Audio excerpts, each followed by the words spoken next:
Welcome friends. तो आज मैं आपको कराने जा रहा हूँ टेंस क्लास 10th का सिलेबस है टेंस। तो टेंस क्या होता है ये सब हम यहाँ पे जानेंगे। तो कहता है कि tense are the different forms of verb that provides a relationship या relation between the time and the action which take place.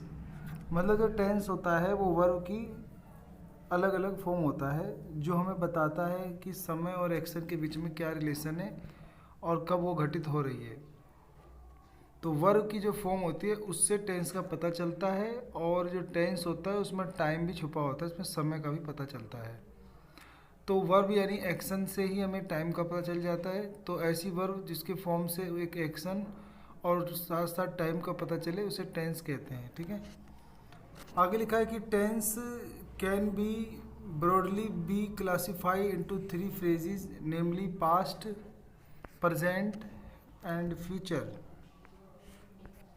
तो कहता है कि जो टेंस होता है उसको हमने तीन भागों में बांटा है। Past, the time which has पास, वो समय जो गुजर चुका है वो पास्ट हो गया। Present, the time that is now, जो समय अभी चल रहा है वो प्रेजेंट हो गया।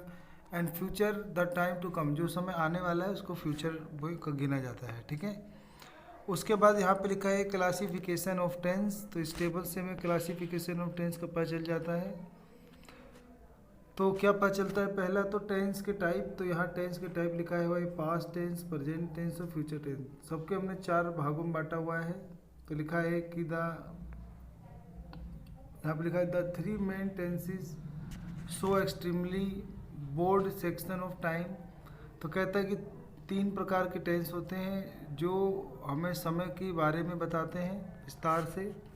दे are further divided into 12 basic tense, और इनको भी हमने 12 टेंसों में बांटा हुआ है, 12 भागों में बांटा हुआ है।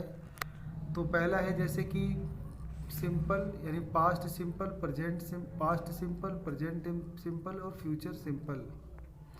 उसके बाद है आपका कंटिन्यूस भी, past continuous, present continuous, future continuous.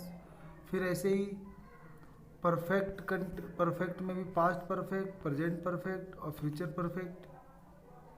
फिर ऐसे ही परफेक्ट कंटिन्यूस टेंस, इसमें भी प्रेजेंट, पास्ट और फ्यूचर तीनों होता है। ठीक है, तो यहाँ से हम इनके जो वर्ब की फॉर्म है इनको याद कर सकते हैं। जैसे पास्ट टेंस बनाना है तो वर्ब में ईडी जोड़ देंगे, यानी वर्ब की सेकंड फॉर्म, या मतलब वर्ब की सेकंड फॉर्म लिख देंगे तो वो सिंपल पास्ट बन जाएगा। वाज वर्ब के साथ वर्ब में आईएनजी जोड़ देंगे तो पास्ट कंटिन्यूस या प्रोग्रेसिव टेंस बन जाएगा। और हैड के बाद पास्ट पार्टिसिपल यानी वर्ब की थर्ड फॉर्म जोड़ देंगे तो आपका पास्ट परफेक्ट बन जाएगा।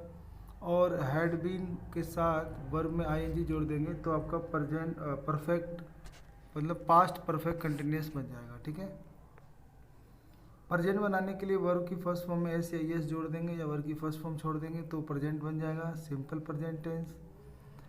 ईजेएमआर के साथ अगर हम वर्ब के साथ आईएनजी जोड़ दें तो प्रेजेंट कंटिन्यूस या प्रोग्रेसिव टेंस।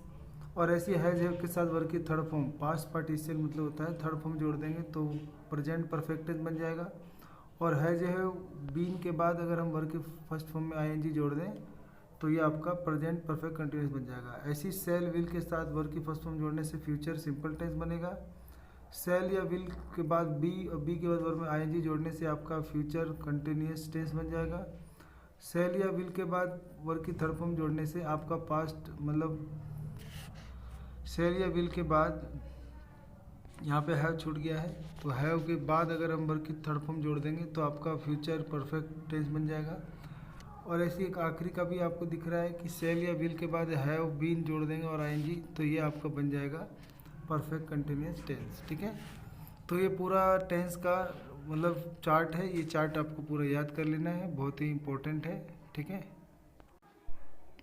आगे बढ़ते हैं, यहाँ से हम एक एक करके बारी बारी से पढ़ेंगे। तो ये है आपका पास्ट टेंस। ठीक है, तो पास्ट टेंस हम यहाँ पे शुरू करने जा रहे हैं।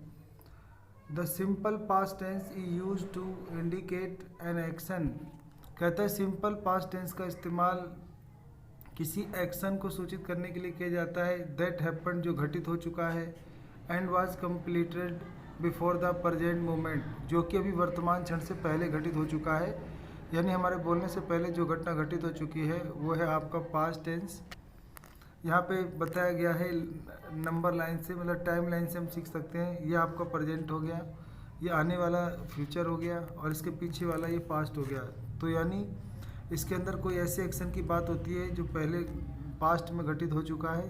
जैसे यहाँ पे लिखा है I taught English last month, ये कह रहा है कि मैंने पिछले महीने इंग्लिश सिखाया। तो ये काम ऐसा है जो मैंने पास्ट में किया हुआ है, तो इसको बोलते हैं सिंपल पास्ट टेंस।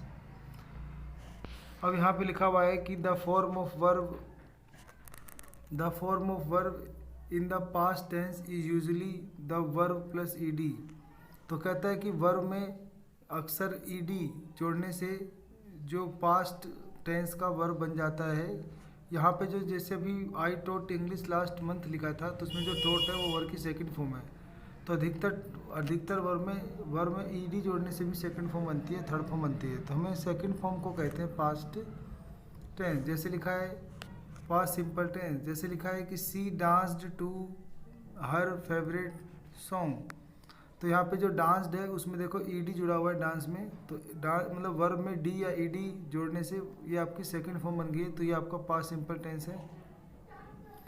आगे लिखा है नंबर दूसरा पॉइंट के it is often use in narrative and recounts. कहता है इसका इस्तेमाल अक्सर नरेटिव में और रिकाउंट्स में होता है। ठीक है, मतलब किसी बात को बताने के लिए या काउंट कराने के लिए इसका प्रयोग किया जाता है। तो कहता है इन दोज डेज, उन दिनों, it use to be colder, ये ठंडा हुआ करता था।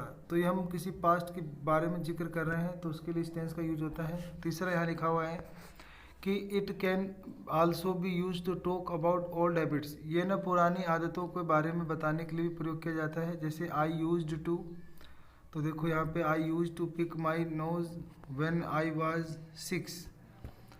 ऐसी एक और प्रयोग होता है इसका कि it can be used without the time maker.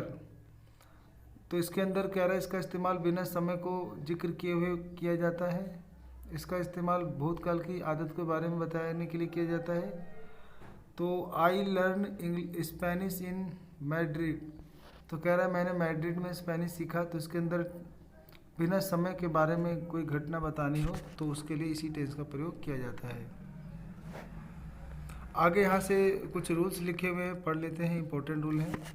कहता है अफर्मेटिव सेंटेंस को बनाने का फॉर्मूला बताया हुआ है कि he danced well in the party yesterday, उसने कल पार्टी में अच्छा डांस किया। तो यहाँ पे जो सब्जेक्ट है वो ही है, और यहाँ पे लिखा है कि सेकंड फॉर्म में वर्ब लगाई जाती है। तो जो डांस्ड है वो सेकंड फॉर्म में वर्ब की।